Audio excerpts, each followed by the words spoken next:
conversation. You're a part of a very rich, long legacy. A legacy that was inspired over 60 years ago by a great visionary named Walter Pepke from Chicago.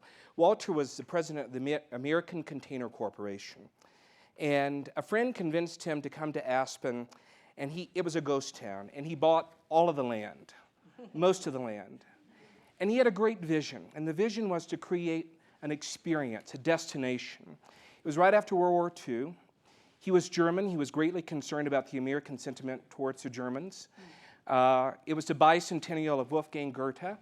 And so he decided to create a destination experience for ideas, a place where people could come to revisit the various affirmations of the Western values.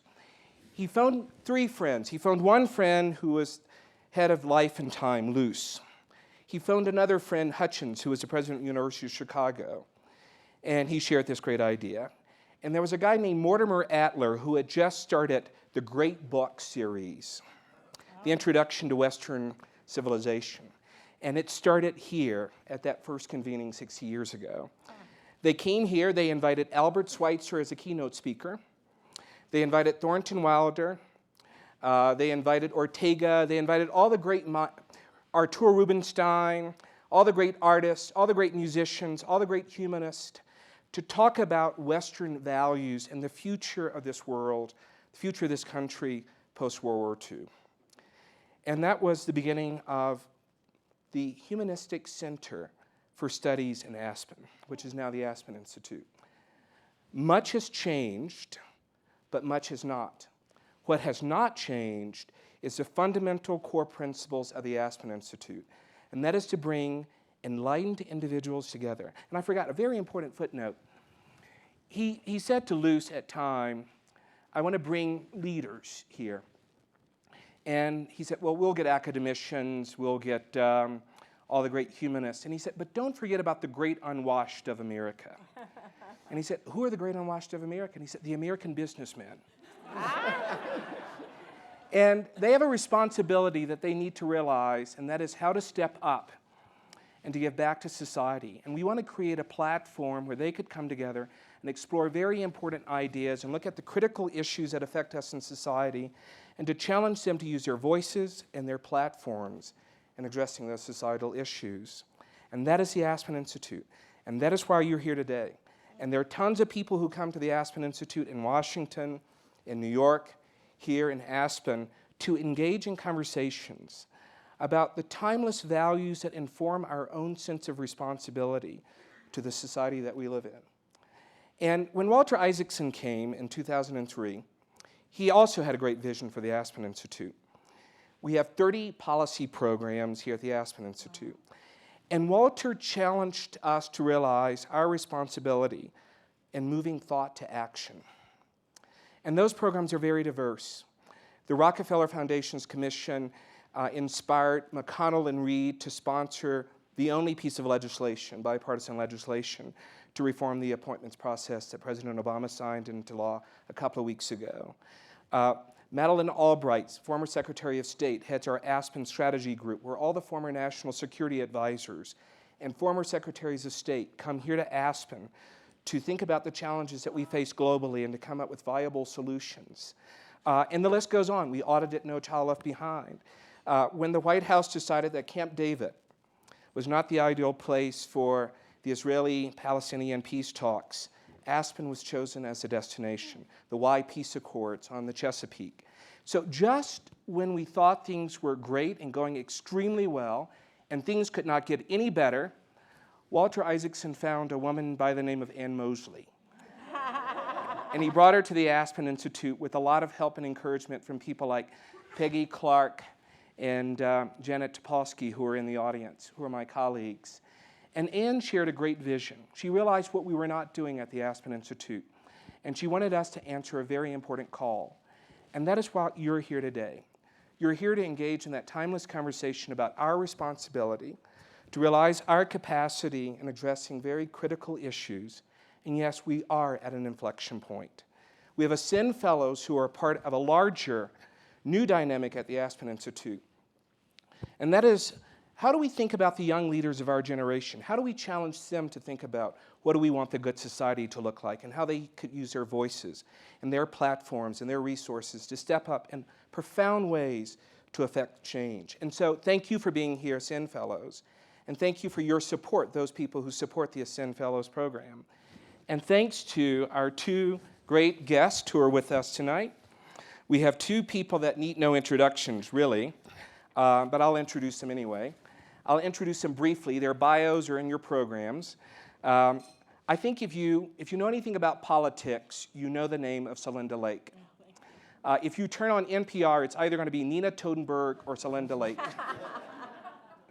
And Celinda Lake has not only been a great voice for women issues, but she's been a great synthesizer of information and a great pollster and is really, really concerned about issues that matter. And I think we'll hear a lot about that tonight. She has greatly influenced some of my own thinking about social and societal issues, so much so that I've turned a bit in some of my own approaches politically. So thank you for being with us tonight.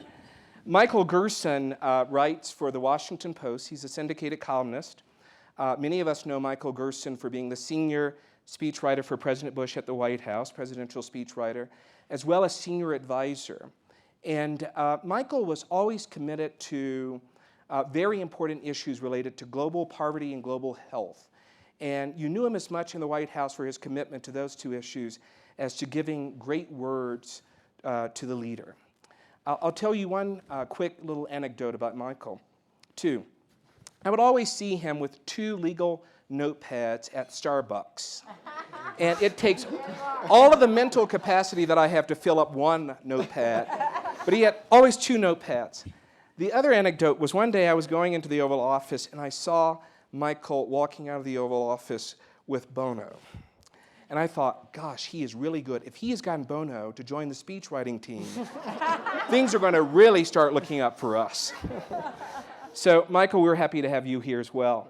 So this is a program. Each of the individual guests will make some opening remarks and comments and share their own thoughts about the current situation. And then after they've done that, we will engage, the three of us, in a very short dialogue, conversation about the current state of things. And then we'll open up the floor for you to engage and join that conversation so that modest, shy people like Wes Moore can stand and ask questions and we could have a real serious conversation. So can I start with you, Celinda? Please, thank you. I'm just going to Wonderful. Here. Thank you. So thank you very, very much. And this is really a great privilege to be here. And I am with people I have worked with Anne literally, I think, for 30 years. We started in kindergarten, obviously. And I would go anywhere. She is a great visionary. And I always think, well, that isn't going to be possible, but okay, let's try it. And then Merle makes it possible to have it happen. And now I know the threesome Lieutenant Governor of your vision as well. But this is a remarkable, remarkable group. So I want to share with you just snippets of two different pieces of research that we've done. And one of the things I love about polling and research is that I think it is a lot of people use it as an opportunity to tell the voters what they think and people what they think. What I like it for is as the great representation of democracy, to bring the voices of the people to the forefront. And I think one of the things that's really a core element of the Ascend program, and that has always been a core element of everything that Anne has done, is to bring the voices of the people involved to the forefront as equal partners and as the drivers. So the first thing we did, as many of you know, and you have the full report, is the 10 focus groups that we did among low-income and not low-income parents, married, single, of all kinds of diversity, everything from Native Americans to Asian Americans to Latinos to African Americans to Anglos. And there were some differences, but what was really remarkable was the similarities. And it reminded me of focus groups I once did. I did a presidential campaign in Mexico, and I heard we had workers that came in, we were working for the PRD, and they kept talking about how bad NAFTA was for them. And I said, oh my God, I wish the workers in Ohio could hear the workers in Mexico, maybe we'd be in a very different situation. And what was remarkable is if you closed your eyes, and there were obviously some extraordinary hardships and challenges for these families, but the strong feelings of frustration, of disappointment, frankly, are going on for almost all people today in America. And there is really an opportunity to talk about doing things in a different way because of the very profound sense that people have that something is fundamentally at jeopardy here in our culture, in our country, and that things are not working for families of all kinds. Well, a second thing that was very powerful, and many of you are experts in networking and social capital, was really how thin the support was for single parents and how much they relied on family and friends and how little primary support they had. For mothers, and dads for that matter, their aspirations were mostly about a better future for their children. And moms would do, as we often say now in the Ascend program, they would do things for their kids that they would never have done for themselves. We also heard that the watchword of today's economy was economic security and stability. And this is the new word, stability. Americans of all income levels are flabbergasted that you can work and play by the rules and build and plan, and that an executive 6,000 miles away, a country you've never even heard of, can make a decision, and everything that you've done and put together is gone. And that you have absolutely no control over your future and the future that you want to ensure your children. People viewed overwhelmingly education as the key to success. And what's interesting, as we think about the 2010 elections, education didn't play very much of a role, frankly. It is really emerging as an issue now. And I will tell you in the 2014 elections, and can you believe it, only a political pollster would talk already about the 2014 elections. But the 2014 elections, you will see education emerge as a huge issue. And people believe overwhelmingly that we're cutting education back too far, that we're not investing enough in our children, that we're not thinking about the educational opportunities that everyone needs. People believed that it was hard for a single parent to raise kids. And if there was one problem, people didn't want us to just be talking about moms. They wanted us to be talking about dads, too. And they believe that our society has a lot of prejudices and negative stereotypes about single parenting, which I will tell you, the one statistic that I find most challenging in today's world, in 1980, 18% of births in this country were to single moms. Today, it's 41%. We don't have a single institution, employer, ready for half of the parents to be single parents in their workforce, their student body, or their community. It is a very, very, very profound change in our society, and I think adds urgency and scale to this conversation about two generations. As Anne said, people were very, very eager for solutions, and they were interested in innovative approaches, and they didn't really want to engage in the blame game. They wanted to try new things. They wanted partnerships. They didn't like the investment frame, though, interestingly, because single moms said, this isn't about investment. This isn't transactional. This isn't like you put down $1,000 and you get to buy the billboard. This isn't monopoly. This is family. This is from the heart. But they did respond very, very strongly to specific programs, and they love the two-generational approach. And actually, we found, if anything, it's a two-generational, a three-generational approach anymore, with the number of grandparents involved.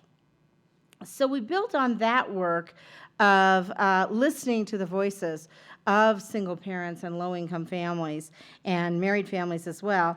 And as Anne said, then we went to talk to the public. And we just completed, hot off the presses, a survey of 1,011 adults nationwide, and asking them about their values, about the perception of the future, and about this two-generational approach. First, we found that Americans were divided about whether or not their generation would be better off than their parents. And we really do live in a two-generational world. Senior citizens, 62% believe that they were better off than their parents. Younger people, under 40, 58% said that their generation was worse off than their parents. There is a very, very profound generational divide. We then asked people if the next generation is going to be better off compared to yours. And here there was no generational divide. Every single group in America believes the next generation will be worse off. Even people who originally came to this country quite optimistic about the next generation, like Latino voters, for example, who believed that their kids would be better off, now believe their kids will not be better off. And I can't even speak to what a fundamental challenge at a cultural and values-oriented level that is for people. Because in this country, our mythology, the story we tell ourselves about ourselves, is that you work your brains out and you put up with those damn annoying teenagers because they're going to be better off. And that's why people move to this country. That's why people like my family moved from New York City to Montana, which most of my relatives couldn't even find on the map.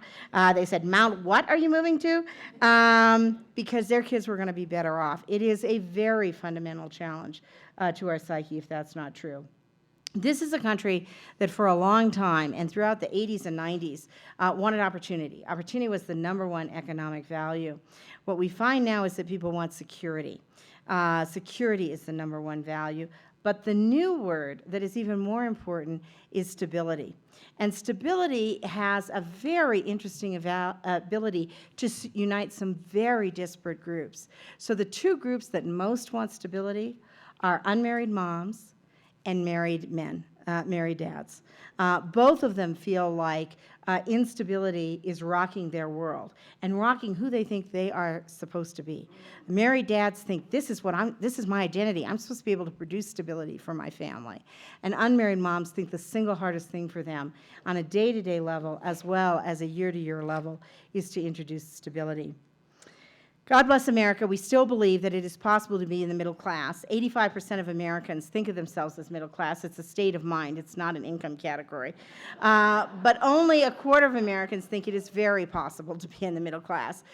People believe that those nails that you just heard on the chalkboard was the middle class falling out of the middle class, and that it is truly in jeopardy.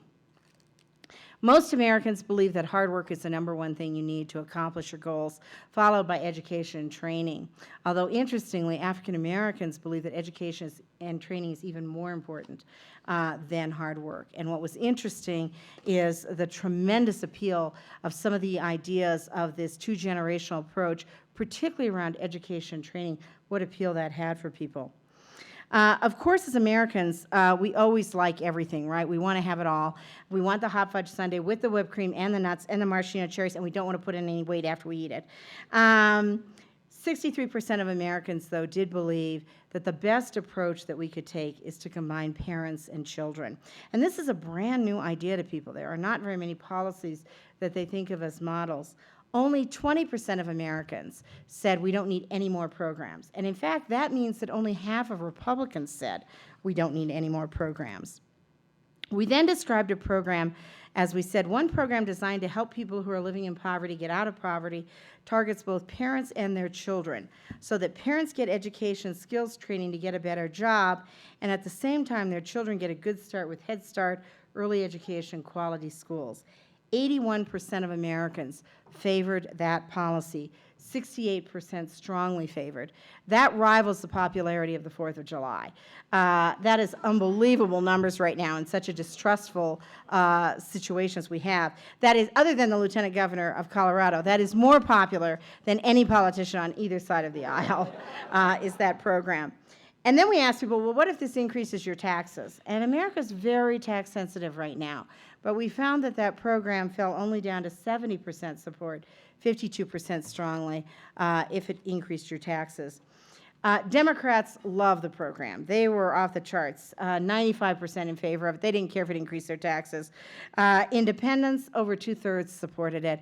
But even among Republican men, 46% supported if it increased their taxes, and 51% of Republican women supported it. So, 3 last thoughts I'll leave you with. There is something very real here that could be the center of a much bigger set of changes.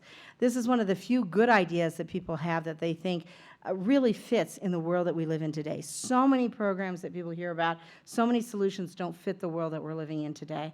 People think this does. They think it can make a difference, that it can be efficacious, that it fits the real world, and that it can be something that restores America to what America is supposed to be. So it works at a policy level, and frankly, it works at a values level. And welcome to the revolution. Thanks for being part of the army of the revolution. Thank you.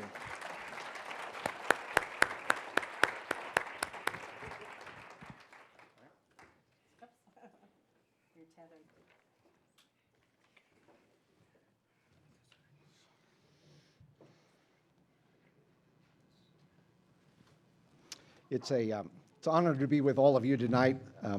So many people on the front line of building opportunity in America. I just got in from Washington, so if I seem a little lethargic and unprepared for this encounter, I'll just blame it on the altitude. We're meeting in the middle of a bitter, polarized political season. Things are pretty divided in America. One poll last year, and you may remember it, Celinda, found that 24% of Republicans agree that Barack Obama, quote, may be the Antichrist. This is what passes for an undecided Republican voter these days. They're not quite sure if Barack Obama is the Antichrist or not. The good news in this election is that there's been a national debate on opportunity. The bad news is that it's been depressingly shallow. We've heard talk of the makers versus the takers and the 47% and the 1%. And you didn't build that, and yes, we did. The Tea Party blames oppressive government for lost opportunity. Occupy Wall Street blames oppressive economic elites. The anxiety is palpable. The solutions sometimes seem a little misdirected. At one point, you'll remember, Occupy Wall Street actually decided to occupy the New York subway system. If there's one place to confront the nation's wealthiest 1%, it's the subway. At the same time, we've seen all of this political drama. Robert Putnam at Harvard was conducting a survey on the nature of opportunity. He sent one researcher to his hometown of Port Clinton, Ohio, an old factory town where most of the good-paying blue-collar jobs have fled.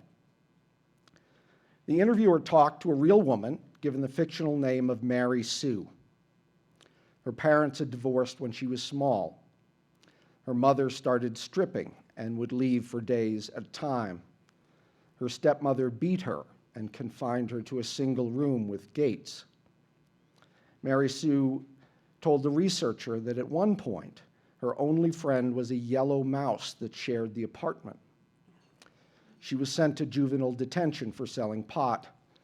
One boyfriend burned her arms with cigarettes. Her current boyfriend had 2 children by 2 other women.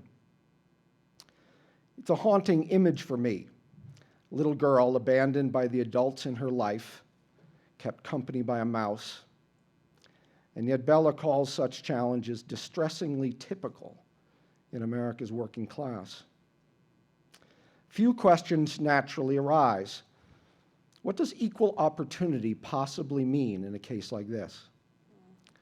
And why is our political discourse so distant and irrelevant to such needs? In the debate the other night in Denver, the word poverty did not make an appearance until minute 75 and was never really a focus. Part of the problem, and we can discuss it more, is, I think, political. I think both parties tend to talk about the middle class, not the poor or the working class, because that's where their political advisors tell them the votes are. It amounts to a strange version of the Beatitudes. Blessed are the middle class, for they shall inherit the largest tax deductions. But part of the problem strikes me as ideological. We're in the midst of a stalemated, polarized, ideological environment, an argument about the role and size of government. Listening to the two political conventions, you'd think the two social options here are rugged individualism or bureaucratic centralization, the isolated individual or the state. As all of you know, the reality of opportunity is much more complex. We own what we build, but as human beings, we are also built by families and religious congregations and orderly, hopeful neighborhoods. And government plays an important role in creating an atmosphere where institutions and communities can thrive. Seen this way, closing the opportunity gap has one advantage. Both liberals and conservatives, I think, have something to offer. It should be a genuine opportunity for cooperation. Values and family are important opportunity. So are communities with decent jobs at a decent pay. So are working public schools. So is early childhood education. So is higher education. So is health. So is wealth building and entrepreneurship. Eventually, the political class will need to deal with unequal opportunity. It's an attack on the self-image of America. Americans, I think, are generally comfortable with inequality in a free economy as long as economic advancement is a realistic goal. But in the absence of economic mobility, inequality is just a caste system in which birth is destiny. And both Republicans and Democrats should find that morally problematic. The challenge is to have hopeful ideas and policies ready when our political system is finally ready. A number of groups are doing that groundwork, including many people in this room. Approaches will vary. Some will require government, others NGOs, others volunteers. But all these efforts require recognition. Equality of opportunity is not a natural state. It is a social achievement for which all of us are responsible in one way or another. Thank you. Thank you. Wow, awesome remarks. Thank you both. So here's a question that's almost been answered. Does the notion that America is a land of opportunity still ring true to Americans today? Yes and no. I mean, Americans think that increasingly it's a rigged system. They still aspire to it. They still, and you know, we tested the language. If you work hard and play by the rules, you ought to be able to get ahead for yourself and your children. And actually, people added children to that. But people think that's increasingly receding because of the structure of our economy, because of the structure of our politics. And people think this is a system being bought by money. So it still is a goal and an ideal, but people think it's receding on a lot of levels.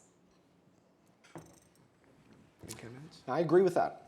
I mean, this is a part of the self-identity, the kind of self-conception of the American people, that where the reality is not matching up. I mean, we're increasingly in a circumstance where the most important decision you ever make is the choice of your parents. And that is that's a disturbing thing in the context of the American dream. There are a lot of indicators here. We do have, if you look at the figures, there is some intergenerational mobility for just about everyone over the last 40 years, each of the groups, as far as absolute income increases. But relative inequality is increasing pretty dramatically. And you figure at some point, along those trends, you have the development of two very different societies in the same nation, where people share very little in common. And that is a threat to our democratic system. It's a threat to our economic system. And I think it's a really kind of moral threat to the way that we organize ourselves. This week we're going to be talking a lot about values and how those values inform our decisions. How do values and cultural trends affect the policies and programs that we believe can create opportunities for the most vulnerable families in this country?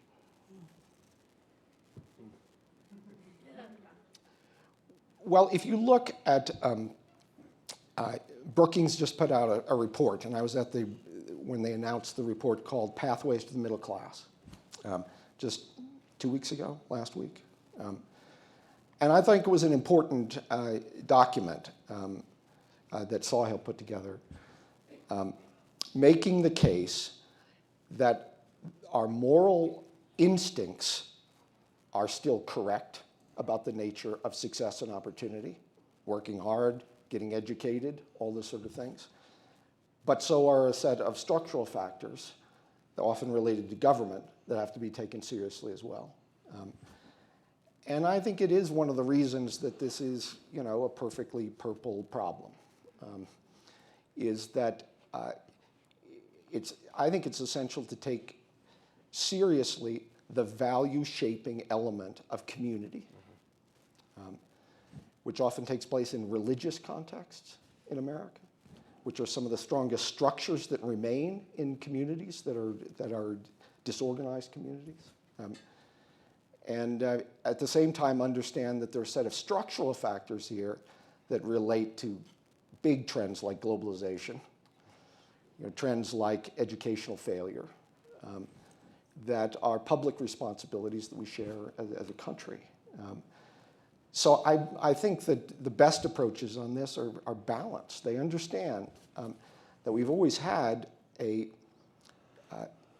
liberal, it's one way to put it as a conservative, we've had a liberal political system, small L liberalism in America, that depends on illiberal institutions, things that are not democracies, like families and churches doing their job. Okay? And there's a relationship between the two. I think values are very important. They're certainly an important way to sell and create values. What's disturbing to me as a pollster, and I wrote a book actually with a very conservative Republican woman pollster, Kellyanne Conway. The book was titled, "What Do Women Really Want?" That was a really good book. Thank you. We found 80% of women agree on 80% of things. I mean, most of this country believes in the same core values. We just finished a study together, actually, for YWCA that showed the same things. The problem is that increasingly America believes that 10% of the people do not agree on those values, and that those 10% tend to be in the political elites of both parties. And one of the trends that bothers me is the increasing distance between that 80% of the populace and what they perceive to be the 10% of the new elites in town, the political elites in town. And people feel that any three people in America could agree on getting more done than Congress gets done in a whole session. So there's something fundamental. I think, and it's interesting because I think all of you all are embedded in communities where people are working together. There are partnerships. People are open to new ideas and new solutions and better uses of money and putting themselves forward. And yet our political system is preventing us from taking it to scale. I don't know what, I don't fully understand all of the things that would help that. I do think that one thing that would help us see more of our values reflected honestly in our politics is if we had campaign finance reform. I think that the money in politics is rotting out our political system. And I think all of us should work for that. But America is still really united in our values. It's just that our values seem tarnished because we can't seem to, we used to be able to make our values work, and Americans now feel like we can't make our values work, and that's really unfair. So Linda, what has been some of the most significant social gains, as well as some of the most social challenges that we face since Johnson's Poverty on War? Oh, gosh, I'm not really an expert in that. Michael should answer that. I think some of the social gains, let me say some of the changes that I see. First of all, the status of women, obviously, dramatic. And even in my lifetime, I mean, one of the most vivid experiences for me was when I went to a women's college, and when I was down working for the Clinton campaign, George Stephanopoulos said, well, let's get all the Rhodes Scholars together, because it was always a joke, there were so many Rhodes Scholars down there. And he said, Celinda, you're smart, come on, you should be in the meeting. I said, well, I wasn't a Rhodes Scholar. And he said, well, you should come to the meeting. And I said, no, George, I was part of the suit of women's colleges because women couldn't be Rhodes Scholars then. So even in my lifetime, the value of tolerance, and I was so struck by what you said, your youngest son said, younger people really have the value of tolerance. Baby boomers gave a lot of lip service to it, but younger people really have it as a value. And we're going to see some real sea changes in terms of diversity and tolerance. Now, I think it's raising the question of intergenerational tension. I mean, in California today, you have 2/3 of seniors white, and you have 73% of school children people of color, kids of color. So there are some real tensions brewing if we don't adopt those values of our young people. Certainly, the changes that have happened in terms of gay and lesbian people are astounding in our society. What hasn't happened, I think, as much is economic transformation.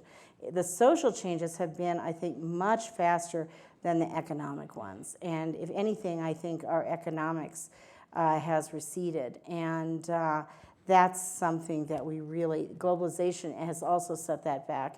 And my own personal view, and I'm sure this will be controversial, is the decline of labor unions is, and I'm not defending everything that labor unions do, but the decline of labor unions is a major, major problem in this country for mobility, economic mobility.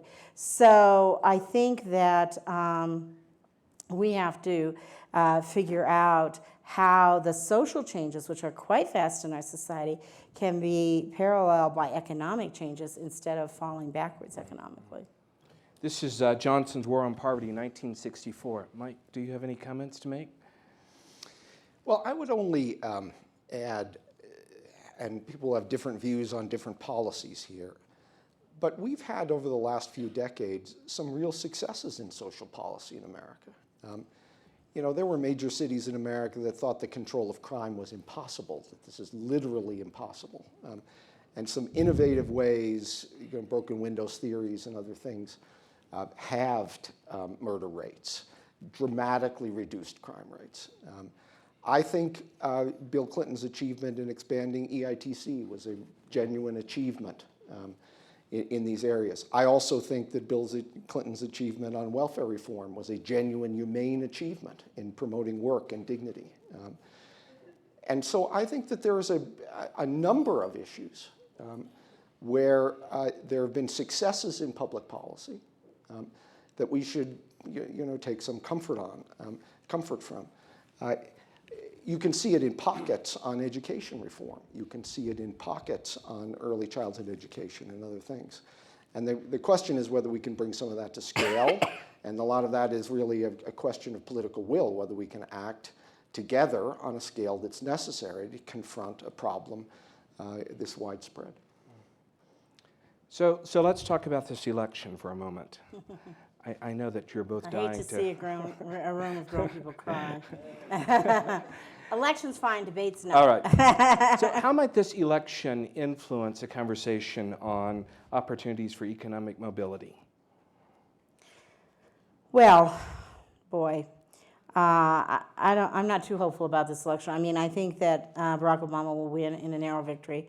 I think the Democrats will hold on to the Senate. I think the Republicans will hold on to the House, and I think we'll be in stagnant government in Washington.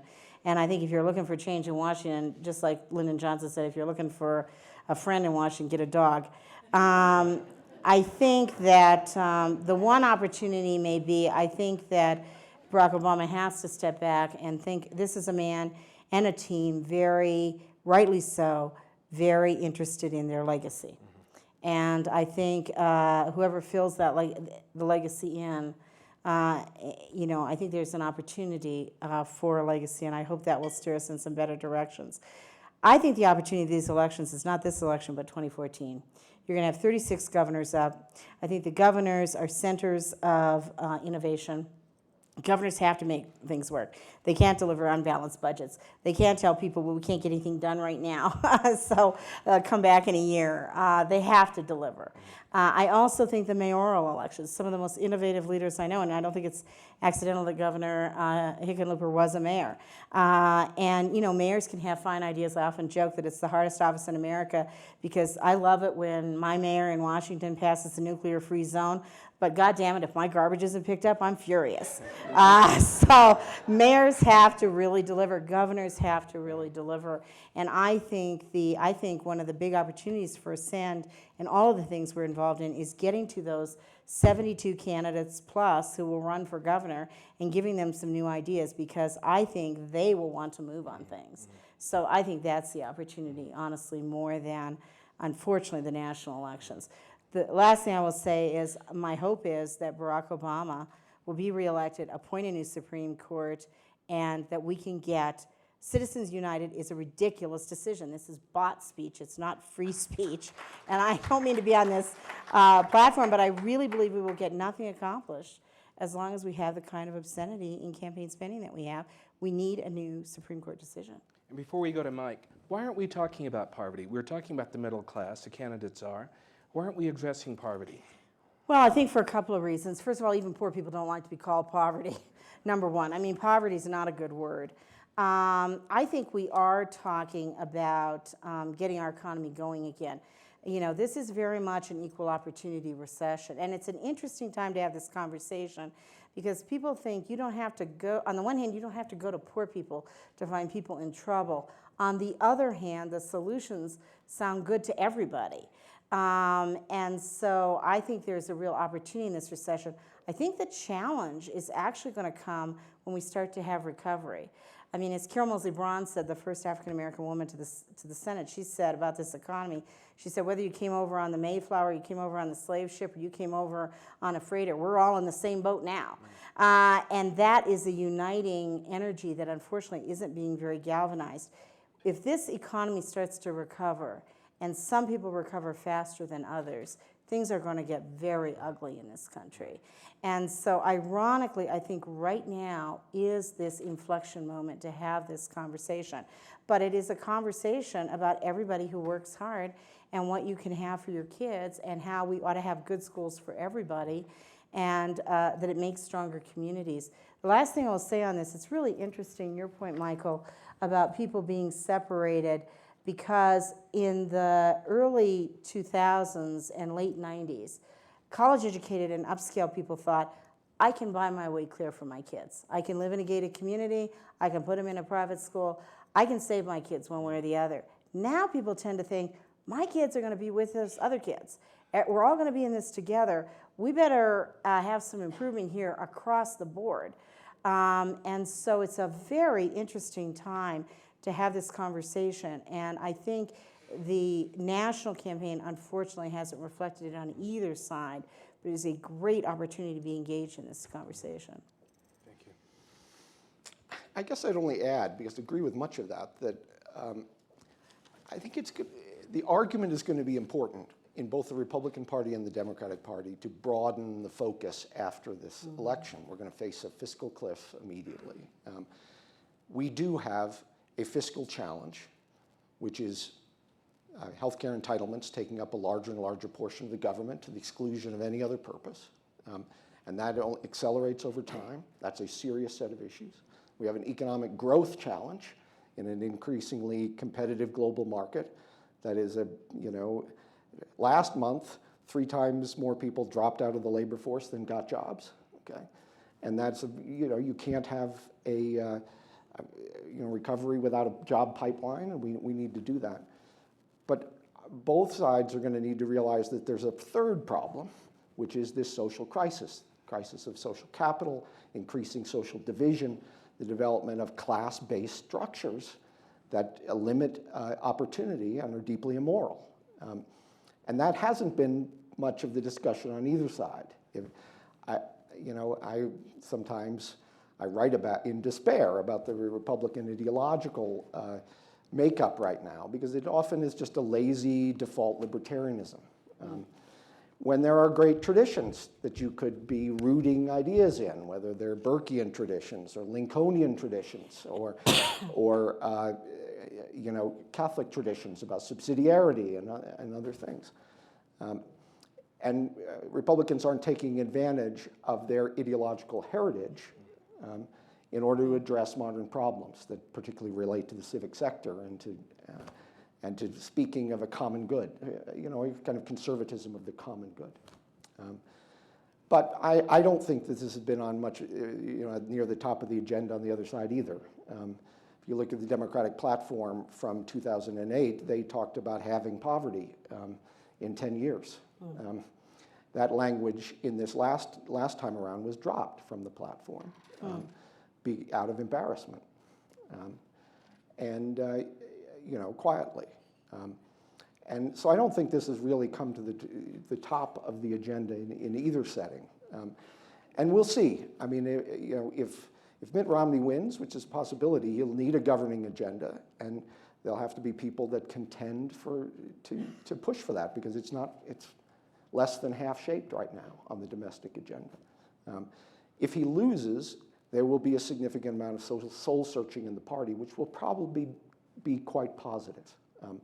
If he loses because he loses a significant portion of the Hispanic vote, the Republican Party will need to confront demographic realities, and it will change the way they approach a variety of issues. And that's the natural way politics works, is you reach a dead end and you're forced by circumstances to do smart things. And that, I think, we could see that in the aftermath here. So. How long? So two very thoughtful individuals on stage, and I now know that you want to engage in a conversation with them. So we're going to open the floor for Q&A, and if you could stand and identify yourself and your organization, we'll have someone with the microphone to come to you and have you amplified. Any questions from the floor? Or comments? The light is so blinding that I'm sure I'm missing all the hands. Yes. Hi, Steve Patrick with the Bill and Melinda Gates Foundation, soon to be with the Aspen Institute. So just sticking on the poverty frame, Paul Tuff wrote a piece a couple months back, cover of the New York Times Magazine, Obama versus poverty. And he sort of makes the argument that Obama was one of the strongest presidents we've ever had in fighting poverty, but didn't get there because he, as a candidate, wanted to do more collective impact, more Harlem Children's Zones across the country, and had pledged billions, but only did hundreds of millions for that kind of work. So first, do you agree with the Paul Tuff hypothesis that Obama was really strong on poverty? And second, do you agree with the need for a deeper investment in these kinds of strategies that would really bring together systems and communities to get to better outcomes? Well, I'm not an expert in the latter, and I'm an expert in how to sell the latter. So I would look to you all, honestly, and that's one of the reasons why I'm excited about the next 2 days, to hear from you all. Is that the right approach?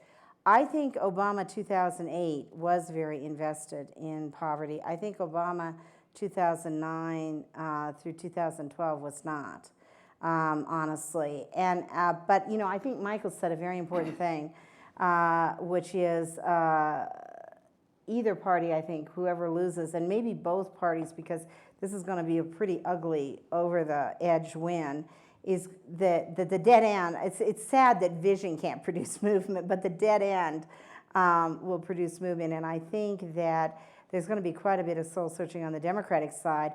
What is our economic plan? What is our theory of economics? The issue is that, I'm not a policy expert. The progressives will blame Obama for not asking for a bigger stimulus. Obama has other people to blame for not. It's super hard. I really don't know who's at fault here. Obama didn't have the most progressive record as a U.S. senator, so it's a kind of a mixed. And I thought the article in the New York Times kind of missed that, honestly. If you talk to people in Illinois, that wasn't really his plan either. And honestly, it's a little unfair. I mean, there's an awful lot on his plate. The other thing one might argue is, he was very committed to bipartisanship, And so he spent, I mean, everybody blames him for taking 2 years on health care. He took 2 years on health care because he wasn't committed to jamming through something with no Republican votes.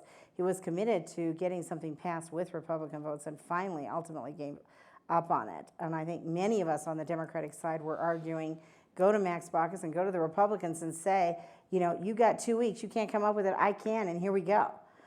Because he had the votes in the first 6 months to pass something, and we wouldn't have spent 2 years on it.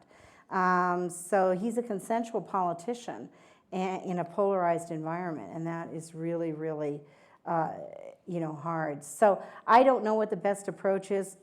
I do think that in the language of community investment and strong institutions and intergenerational approaches and locally based communities, that all is extraordinarily appealing to the American public.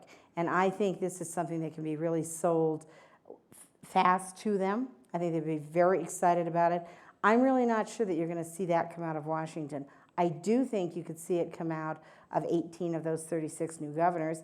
I think you could, you know, there are 30 plus mayors up. I think you could see a dozen new mayors adopt this as an approach. And so I think that's actually the more interesting cauldron. And I think there could be some Republicans. I mean, right-wingers and don't get elected as governors because you've got to actually put something together. You've got to run government no matter how much you hate it if you're a governor. You get fairly, you know, you get some really interesting, and you also get some very pragmatic Democrats and some more business-oriented Democrats. So I think there are going to be some very interesting cauldrons that could be created at the state level. And I think that's that's where the change will happen. The thing that frustrates me about this debate as a former speechwriter is that it's a powerful unifying theme. I think that you can really, you know, if you talk about, you know, the argument to some extent, whatever your views are on it, between inequality and equality, you know, are often rhetorical dead ends. But when you're talking about mobility and opportunity, there's a lot of common ground on these issues. And, you know, it needs to go that one step to say we need opportunity and mobility, and we need to prepare people for opportunity. And we're going to find good ways to do this from left and right that are going to, you know, allow our people to succeed in a free economy with the tools and values and skills they need. And it wasn't that long ago that you had new Democrats that were talking about some of these themes in American politics with great power. We tried to, when talking about compassionate conservatism, you know, talking about preparing people for opportunity, the role of civic institutions. That wasn't that long ago. You know, education reform. You know, this has been a fallow period. But those are still very powerful rhetorical and substantive themes that respond to a kind of deep need. Thank you. We have a question, right? Yes. Thanks. Hi, I'm Elizabeth Mason from Single Stop. I want to push it a little bit further in thinking about whether this dead end is actually a moment, a clarion call for vision beyond government itself, sort of beyond just federal and beyond even the state debate and whether it's sort of 2013. And, you know, you see in larger society a movement towards the popularization of lots of communication, you know, and the sort of disbursement and the democratization, so to speak, of conversation, whether it's through Facebook or everything else, right? It's become sort of atomized on a lot of different levels. And I think obviously speaking to Anne's genius in putting this together and why Aspen puts this together in a way, it's like the old themes can become the new. You know, if one thinks about where real voices could come together, if there's this consensus across America that this is needed, if we know that these things are needed, if we know that these cross-sectorial voices need to come together to push for these answers that are there and are ripe, then why not look for alternative pathways to actually push government to make those moves versus waiting for the right pieces of government to make the move? So I'm interested in your thoughts about that. You know, I agree with that. I mean, there has to be, you know, I have some background in the advocacy that relates to global health. And I will tell you that's been one of the most successful efforts in modern government for a couple of different reasons that I think all of you, I hope you take seriously. One of them is that it was a strange bedfellow coalition. And so the people that pushed for PEPFAR and the reauthorization, the President's Emergency Plan for AIDS Relief, were traditionally liberal human rights and health organizations and religious conservatives on Capitol Hill. And that's what made a large difference in trying to build the, a national constituency for these kind of ideas, at least at the grass tops level kind of constituency. And then you did have an attempt to expand beyond that. I work with an organization called One, which has 1 million members in the United States, where they do social media-based advocacy, where they intersect with candidates, they try to raise visibility, they do a lot of other things to try to put this at the center of the national discussion. I think that's been, we do something every 4 years. We did one, I was involved with One Vote 08, One Vote 12, where they intervene early in the primaries and try to get candidates, and not just the presidential candidates, to make commitments, to make public commitments, to interact with young people on these issues, to interact with veterans, to interact with women's groups on these sets of issues. It's a full court press. And so I've seen some of that. I saw it at the White House on advocacy that related to Sudan, which was one of the few things that actually broke through on foreign policy, and with Save Darfur and a lot of other groups where we were forced to take notice. We had meetings at the White House. And that was also a strange bedfellow coalition with African-American groups and religious right leaders and human rights organizations and anti-genocide groups. And so I think that there are some common characteristics of effective movements that break through on these type of issues. And I really do think that this is ripe. For all those reasons, that it's possible to get allies at the state level from both parties, that it is, that religious organizations and groups play a central role in a lot of the provision of services around these things and are effective advocates on these areas. So I'm interested in your view, but that's how I've seen things break through before. So. Yeah, I think there's a lot of potential too.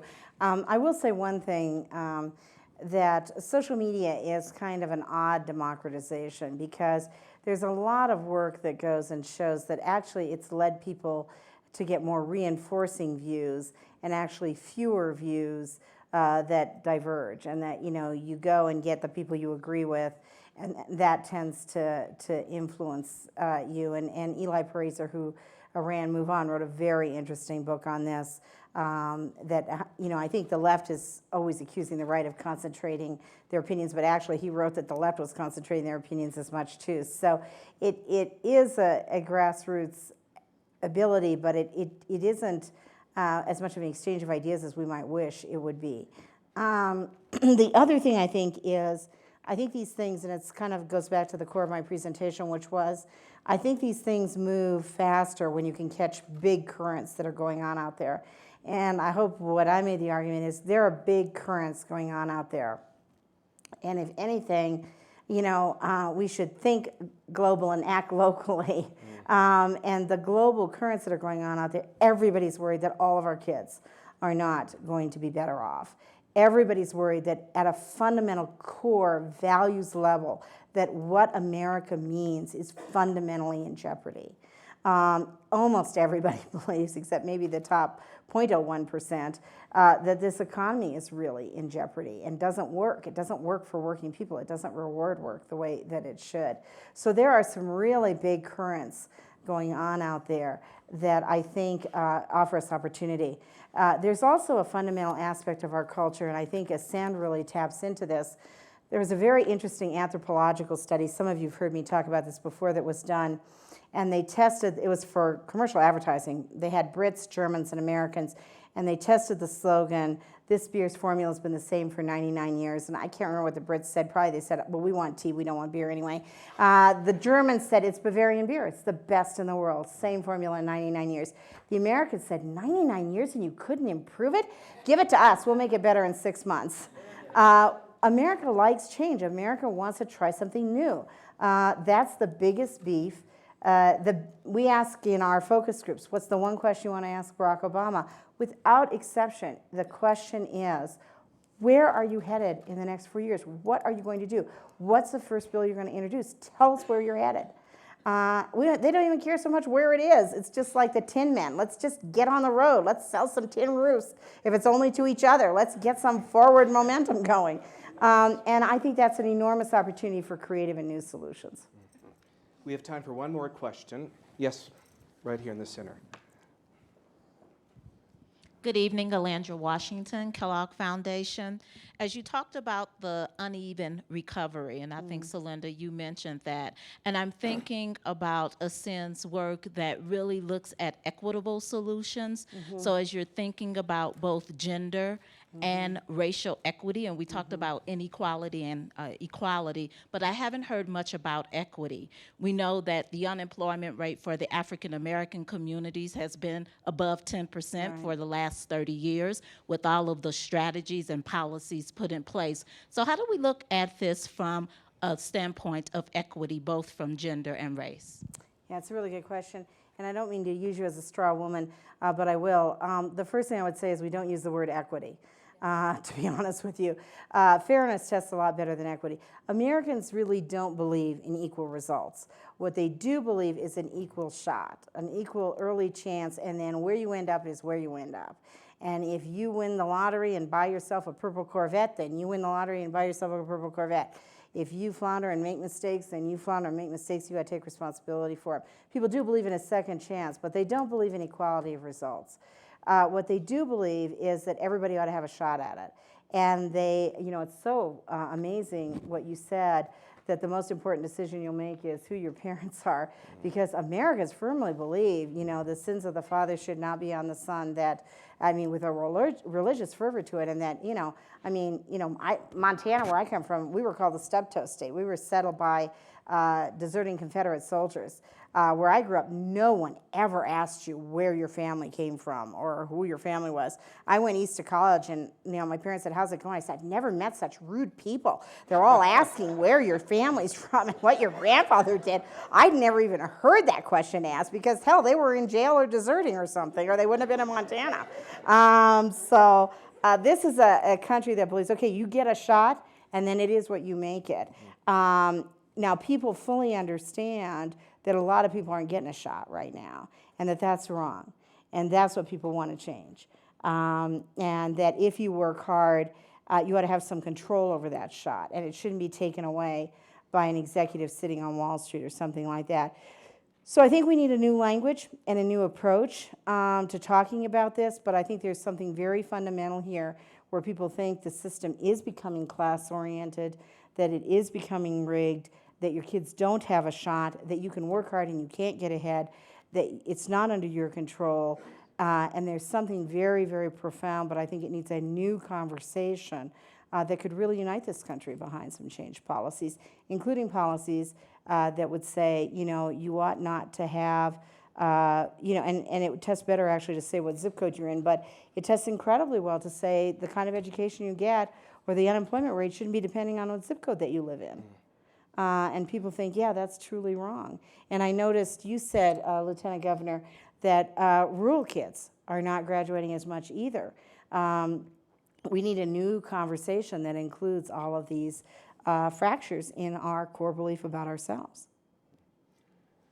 Yeah, I agree with that. I think I would only add that this is the single most disturbing thing about this set of issues, is that all through the Great Recession, if you had a 4-year college degree, the highest level of unemployment in America was 4.9%. And that means that there are a whole lot of people that haven't felt things exactly the same way that much of the rest of the country has felt. And that is that has to be a moral appeal somehow.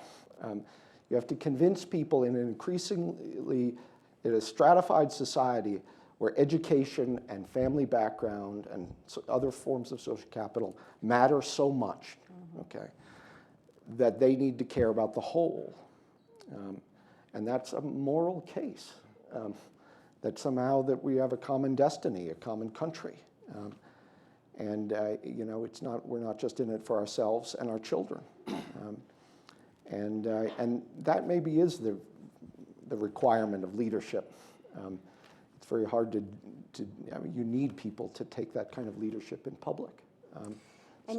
Something that you said that it really struck me and reminded me, even on the 47% remark, what bothered the public most, we did research on that right after it happened, was not actually that he said, 47% dividing by class.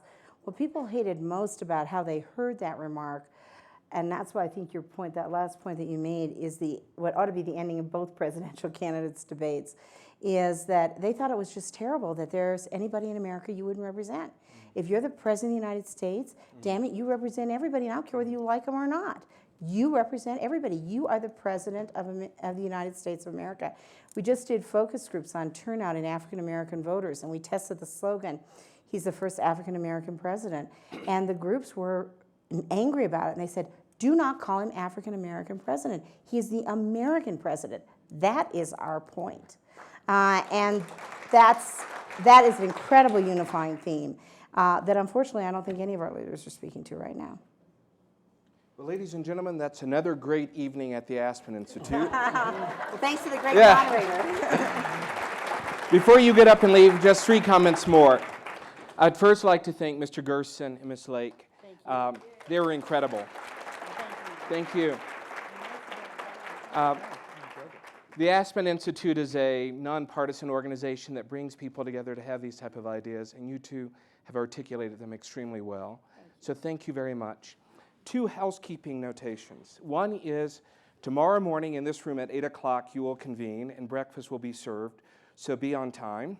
That's Ann Mosley telling me to tell you that.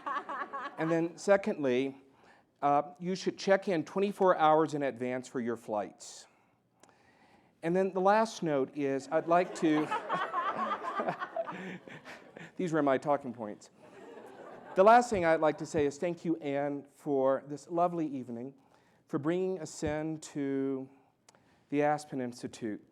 I don't think I would have ever imagined quoting Jesse Jackson, but in 1988, in the presidential election, he said, we must challenge our moral complacency in this leisure society in which we live in to realize our capacity to reach the unreachable, to teach the unteachable, and to embrace the rejected. Wow. In a very small community on the outskirts of Montgomery, Alabama, that was founded by a group of freed slaves, a young single mother gave birth to a bundle of unformed possibility. And she surrendered that child to her parents who had adopted her only 9 years earlier. And those grandparents nurtured within me an appreciation for, in America, all things are possible with an education, and upward mobility is an opportunity that you have if you work hard. There are a lot of little kids in Madison Park, still in Montgomery, Alabama, and there are a lot of Madison Parks all across this country. The work that you do, the commitment that you've made to this very important cause is so important. I hope that you invest all of your energies for the next 2 days to get it right, because it's going to make a world of difference for Eric Motley's and other Westmores, and for young men and women all across this country. So thank you for being here, and thank you for investing in Ascend, and have a very good evening. Thank you.